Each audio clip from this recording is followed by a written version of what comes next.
The craziest part of being a car guy is the canon event where you become obsessed with an engine that was gone long before you could even drive. You might not even know what a cubic inch really is.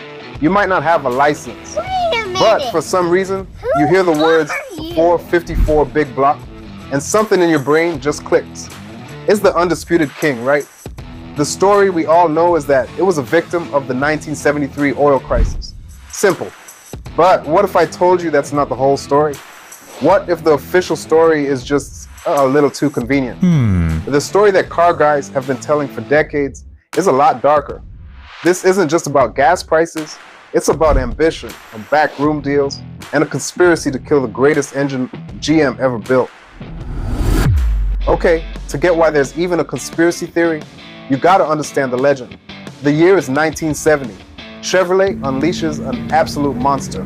454 cubic inches, 7.4 liters. It was a revolution in a cast iron block. The version that everyone drools over, the LS6, was officially rated at 450 horsepower and 500 pound-feet of torque. Now, a lot of guys will tell you those numbers were way underrated to keep the insurance man calm. And while modern dyno tests show the numbers were actually pretty honest, it doesn't even matter. Dropped into the 1970 Chevelle SS, the LS6 created what is arguably the most fearsome muscle car of all time. It was a street-legal dragster, a mechanical middle finger from Chevy to anyone who doubted them. For 1 year, just one, the 454 LS6 was at the absolute top of the mountain. It was raw power you could feel in your chest from a block away. This engine was the muscle car era at its peak. But the craziest part is that insane power was the very thing that signed his death warrant. So here's the official story we've all been told 1,000 times. It's simple, it's clean. In October 1973, OPEC hits the big red button, the oil embargo starts, and the world flips upside down. Gas prices shoot through the roof, and you've got lines at the pump stretching for miles. It was a nightmare. Suddenly, driving a monster that got maybe 10 miles per gallon seemed completely insane. The public's love for big V8s, over, just like that. Everyone starts flocking to smaller, efficient cars from Japan. And GM, Ford, and Chrysler are just caught completely off guard. In this version of the story, the 454 was just a casualty of the times. It paints GM as a victim, just like everyone else. It's a nice, simple explanation. A little too simple if you ask me. It feels like a smokescreen. The truth is, the 454 was in trouble long before the first gas station ran dry. The real problem came from the US government. On the last day of 1970, Nixon signs the Clean Air Act.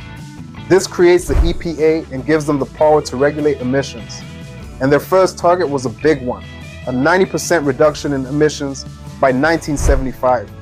For a big, dirty, fire-breathing engine like the 454, this was a death sentence. To even try to meet these rules, they had to slash compression ratios and switch to unleaded gas. It absolutely gutted performance. The mighty LS6 was gone after just 1 year. By 1973, the 454 that was left was making a sad 245 horsepower. And here's where the conspiracy talk really kicks into high gear. The story goes that GM execs knew these regulations were coming way in advance. Some guys even claim that the EPA's first tests were specifically designed around the 454, basically creating a set of rules tailor-made to cripple that exact engine. Now, is there a smoking gun document proving that? Not really, but you can see why people felt that way. The oil crisis wasn't the cause of death, it was just the perfect cover story. So, if the gas crisis was just a convenient excuse, what was really going on behind the closed doors at General Motors? The answer, according to the legend, is a calculated corporate conspiracy to kill their own king. Before we get into that, if you're enjoying this deep dive, do me a solid and hit that subscribe button and ring the bell so you don't miss what's next. With the government getting ready to drop the hammer, GM execs saw the writing on the wall. The 454, this symbol of everything they could do, was now a massive liability. It was a regulatory nightmare that could cost them millions. So they made a cold, calculated business decision. The 454 had to die so Chevy could live. This is where the story gets into full-blown corporate thriller territory.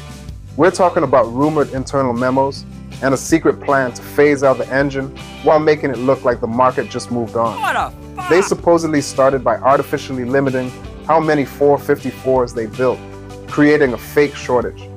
Then dealers were quietly told to push customers towards smaller engines, blaming availability issues. This wasn't adapting to the market. This was manipulating the market from the inside. John DeLorean, who was a true car guy and the head of Chevy at the time, reportedly fought against this. He later wrote in his book, "They didn't just kill the 454, they murdered the soul of Chevrolet." He saw it for what it was, a bunch of accountants sacrificing their greatest engineering achievement to avoid risk.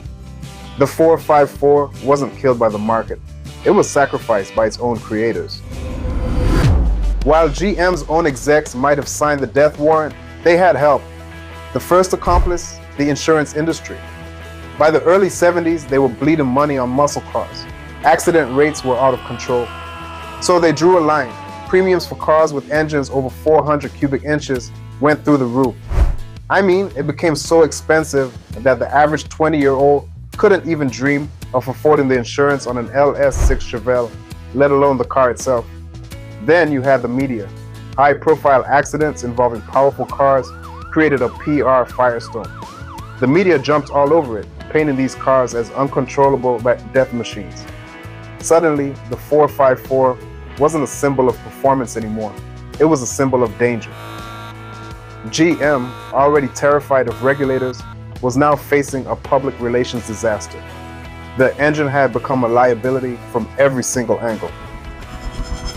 By 1975, the legendary 454 big block was gone from Chevy's passenger cars. Its time as the king of the street was over. But the engine didn't totally die. Instead, it got put out to pasture. It was stripped of its high compression glory, completely detuned, and dropped into heavy-duty trucks and Suburbans. Its massive torque was great for towing, but for enthusiasts, this was the ultimate insult. The once mighty king of the quarter mile was now a workhorse. Yeah, just sad. GM officially stopped all big block production in the early 2000s, quietly ending one of the most important chapters in car history. But here's the final twist, and the craziest part of this whole story: their attempt to bury the 454 completely failed. They could kill the production line, but they couldn't kill the legend. To this day, the 454 is worshipped by restorers, racers, and hot rodders all over the world. There's a massive aftermarket industry that does nothing but build and modify these engines, pushing them to power levels the original engineers couldn't have even imagined. Even Chevy Performance still sells brand new 454 crate engines. GM tried to bury it, but the soul of the 454 was just too strong to stay in the grave. The oil crisis was the perfect excuse, but the plot was hatched years earlier. The story goes that GM execs saw the perfect storm of regulations, insane insurance rates, and bad press on the horizon, and they made a choice. They chose to proactively kill their most famous, most celebrated, and most controversial engine to protect the company's bottom line. It was a corporate assassination and hidden in plain sight. They murdered their own king and used the global crisis to cover their tracks. The story of the 454 is a reminder that in the fight between passionate engineers and corporate accountants, the spreadsheet almost always wins. But I want to know what you all think. Was GM just making a smart, if ruthless, business decision to save the company? Or did they betray their own legacy and murder the greatest big block of all time? Let me know in the comments below. Be for real.